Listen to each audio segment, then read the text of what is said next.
Hi guys, it's Reagan and welcome back to another video. I'm filming from a different camera setup today. Funnily enough, I broke my other camera in the process of setting up, which is sad and a problem for myself another day. So hopefully this quality, this situation is okay. Maybe even like it better, but I appreciate the patience nonetheless. But today's video I'm very, very excited about because I'm going to be filming my October TBR. We are officially in the thick of it being fall reading, and I have so many books I'm hoping to get to over the course of the next 6 weeks or so before I transition into holiday winter reading. So without further ado, let's go ahead and dive right in. Starting with the book I am currently in the midst of, and I am almost completed, so I should have a reading vlog up about it soon, and that is Howling Dark by Christopher Ruccio. I'm finally back reading this very popular, very lauded space opera series that also recently wrapped up, so I officially have all the books to read if I so desire. This is the second book to the Sun Eater series and follows our main character Hadrian, and Hadrian is telling us, the reader,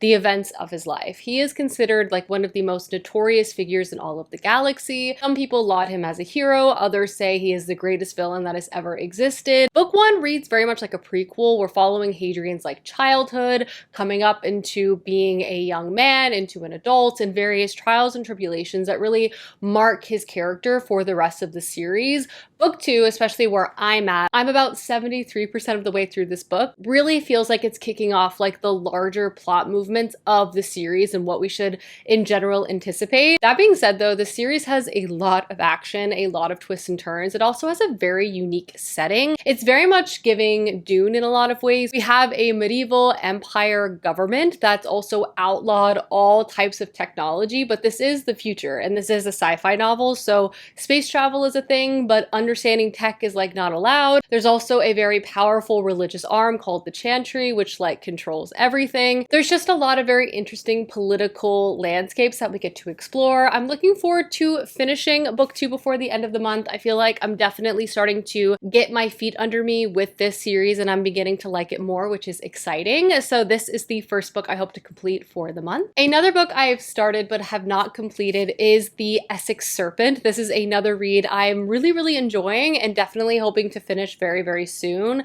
This is a weird, vibey, gothic-esque book and definitely is filled with a lot of things I personally really enjoy. This book is set in 1893 and we're introduced first to our main character Cora, and she has been recently widowed. Her husband is not a figure that brings a lot of joy in the household or into Cora's life, so I think a lot of this book is like her establishing a new life for herself. She travels to the seaside town of Essex, and she also is like very into like natural history. She's a bit of a scholar herself, and she brings along her best friend who's also like the head maid of her house and her young son who is very weird. And she gets wrapped up in this like larger mystery in this town surrounding this serpent, and she also begins to hang out with this like vicar. The vibes of this book are definitely strange. The characters themselves are not straightforward, and the writing style is very windy, much like a serpent. Honestly, a lot of this book has taken me by surprise. It feels darker and stranger in tone than I was initially expecting going in, but all of that is like a positive because I am definitely curious.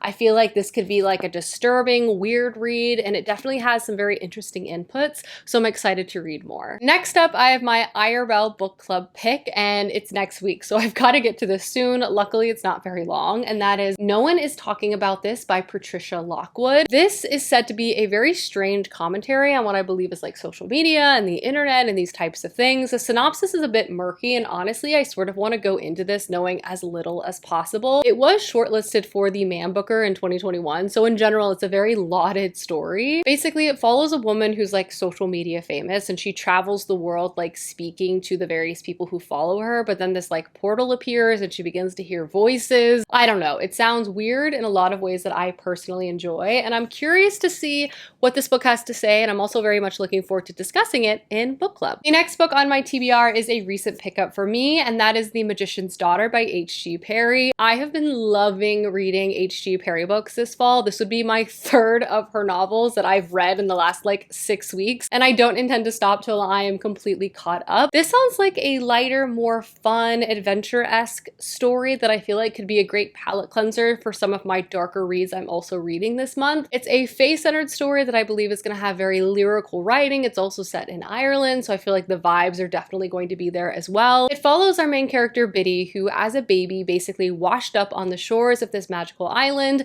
and there she was essentially raised by her father figure and guardian Rowan ever since. Rowan has some mysterious errands where he leaves the island, but he always returns, and Biddy herself has never left until one day Rowan leaves but never comes back. So Biddy decides to venture forth out into the world to try to find him and save him, and quickly realizes that Rowan has some dangerous enemies and things sort of get complicated very, very quickly. I love a quest story. I love an adventure story. I love a coming of age story. Fae inspo. Truly, this feels like a recipe of something I will just adore. So I cannot wait to pick this up. Next up, we have a TikTok fall classic that I've just not gotten to yet, and I'm very excited about it. And that is If We Were Villains by M.L. Rio. This seems to be like an academic, theater, Shakespeare set novel with a group of friends that have a falling out and things become toxic, and also center perhaps a murder. It follows our main character, Oliver Marks, and on the day he is released from jail, he decides to finally come clean about the events that happened many years prior. A story that centers 7 players and 7 friends, all different roles within this like elite Shakespearean group, and again, this sort of falling out amongst all of them. It centers ambition and fierce competition, and just in general, it sounds like a very intriguing book and story that's going to be dark. I love toxic friendships, especially with kind of like an academic-esque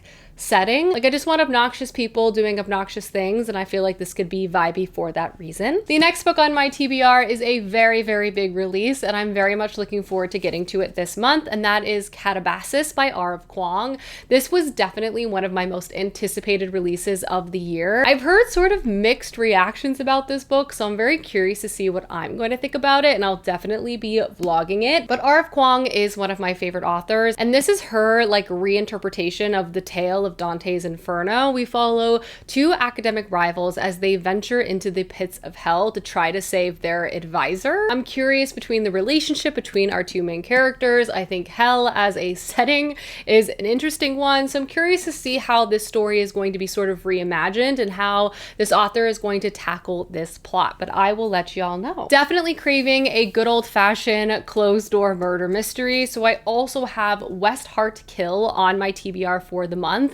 I've heard excellent things about this, and as a lover of like Agatha Christie and classic detective stories, this truly feels like a perfect novel. The synopsis literally reads like a riddle. It takes place in a remote, old money like hunting lodge, and a big storm hits, trapping all of the individuals who are staying there at this property. But a dead body appears, no one knows who did it, and no one can leave until we figure out what happened. It's like classic Clue. I want to know what happened to the story, and then there were none, you know what I mean? So I feel like this will be a very engaging and quick read, and just in general a perfect October, November book. I can't wait. I've been kind of in a romance-esque mood. I think Bride, it caught me by surprise so successfully that I sort of want to read more darker romantasy-esque stories this fall.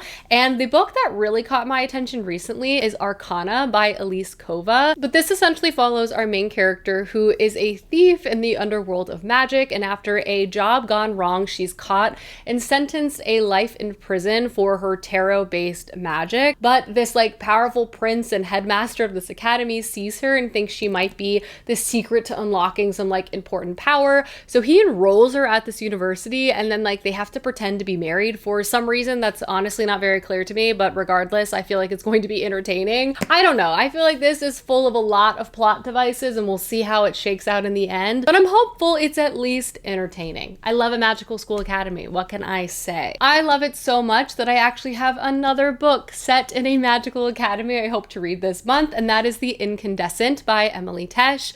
This centers like a magic school that's also attacked by demons. We follow our main character, Dr. Walden, who is considered like one of the most powerful magic users in the land, and she's just finished her like PhD research, ending with her like locking the power of a demon in a tattoo on her arm. charm. Now she's back at her alma mater as the headmaster because she has the specific ability of being able to like protect magical boundaries from demonic forces. So she spends her days teaching students, dealing with school drama, all these types of things, until a very powerful demonic force tries to break into the school, resulting in her having to work alongside some other teachers, including her arch nemesis. And obviously, I think a romance begins to bloom from there. So let's see. I feel like it's only natural to have a little bit of horror on my TBR for October. So I picked A Sunny Place for Shady People by Marina Enriquez, and this is the same author who wrote Our Share of the Night. This is actually a collection of short stories, which I thought was perfect. I could just pick it up and put it down throughout the month,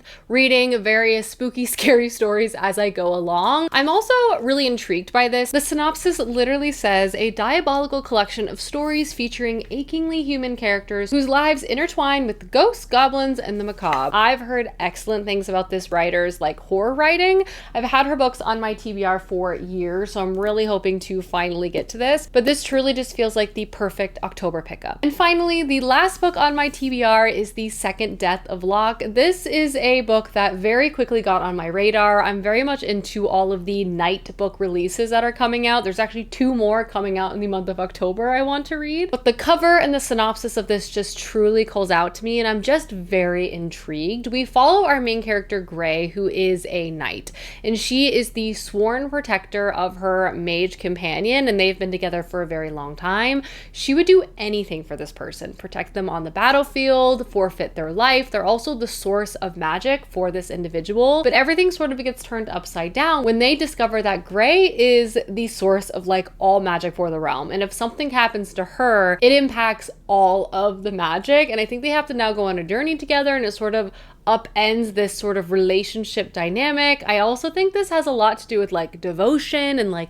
very intense feelings for each other. Listen, I feel like this could be rather entertaining, and I'm looking forward to finding out for myself. Alrighty guys, that is my October TBR. Please let me down below some books you hope to get to this month, as I would love to know, and I will see you guys soon with another video soon. Goodbye!